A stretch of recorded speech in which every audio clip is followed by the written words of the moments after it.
Assalamu alaikum everyone. I would like to welcome everyone to the second part of market structure. These are the topics we are going to cover for today. Mitigation and pullbacks.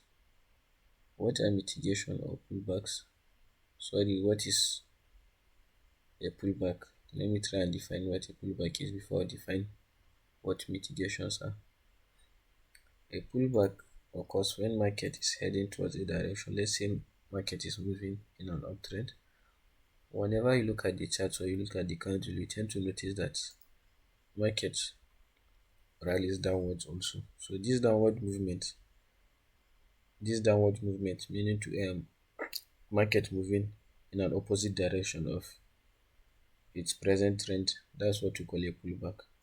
And then maybe it continues where it's going to, just like what we have here in this example we have here. So this is an example of a pullback. Whenever market is heading towards a direction, you notice when market was rallying down, you had this push upwards before it continued moving downwards. So that's what we call a pullback. So what are mitigations? Mitigation is market coming into a point of interest. Since I haven't defined what a point of interest is, a point of interest is a market level that you are looking into, maybe to take an action, but usually we define a point of interest as a fair value gap or an order block. So we have this fair value gap here. So this fair value gap is what? A point of interest. So market coming into that level, mitigating this level and then continuing higher. Market has mitigated what? This point of interest, even though it hasn't reached this order block. So we have another example of a mitigated order. Okay, this one wasn't. This one rather. This order block here. As you can see, we have this order block after this breakout structure here. We had market coming into this order block before it push higher. Even though we had market mitigating this fair value gap, but it didn't. Did it? Okay, it did. So it mitigated this order block also. So market mitigated both this point of interest for a push higher. So that is what mitigation is. For a mitigation to occur, when this market was going up, we need a pullback. So that's why whenever we're making our analysis, we wait and see what's going to happen, because we trade what? Order blocks or fair value gap. And when without pullback, we're not going, market is never going to trigger our levels. We wait for a pullback before we make our decision, either those who use pending order or instant market execution. So that is what mitigation and pullbacks is. So they go hand in hand. As for Fib, that is Fibonacci levels. Maybe when I draw it out, I'll try and draw.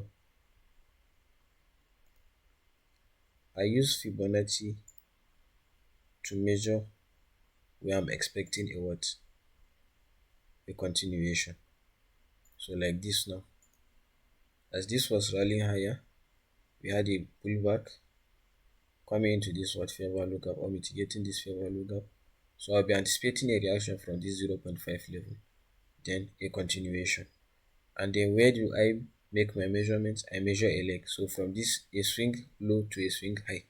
I think when I was defining swing points, I'm not sure if I did define, but okay, a low, from a low to a high. So this is what I call a leg. Like structurally, this is what a leg should look like, something like this. So I'm going to measure from here to here, meaning before this pullback occurred, I'll be anticipating what? A reaction from half of the level. Is it mean, or in math you call it mean or median? I don't know. It should be median. I don't know. I cannot remember. So market coming to this level, then we move higher. For the settings I use for my Fib, this is the settings I use for my Fib. So when you reach this part of the video, you can pause it and check maybe if the colors. I use this is for projection, but you can put this off, and then you can check. I turn down this background and this level, so you can pause the video to check the.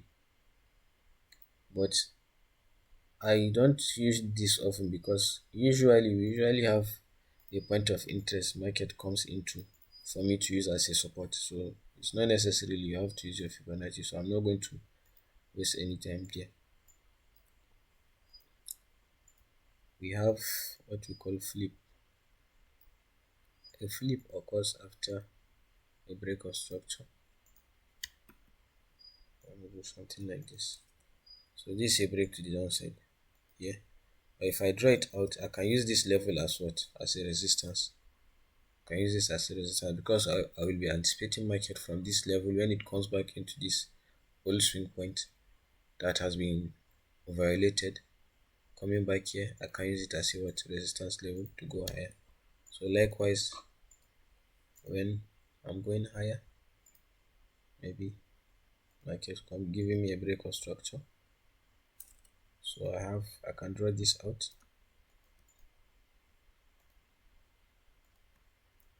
for a support level, and then market continues higher. So let's look into our chart and see if we have examples of a flip.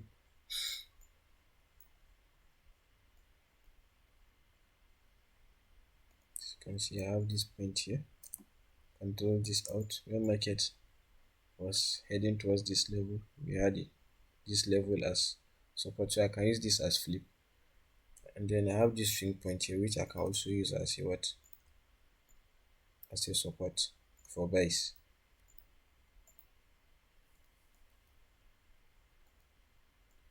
So you can see here when market was rallying up, it came back to mitigate what?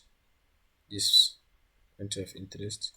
We also have a fair value gap here, which it failed to mitigate, but at least we have this as flip level supporting price higher.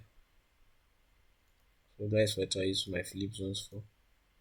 It can be a bit confusing, but if you check the video and look for enough examples, you are going to see them occurring. I can also use these levels here, this swing point for my resistance. If I draw this break of structure out, I can use this also for my what? Resistance level. So I think that's it. They are just straightforward. As we go further, I'm going to like give better examples, and we are going to see how better we use them to make analysis.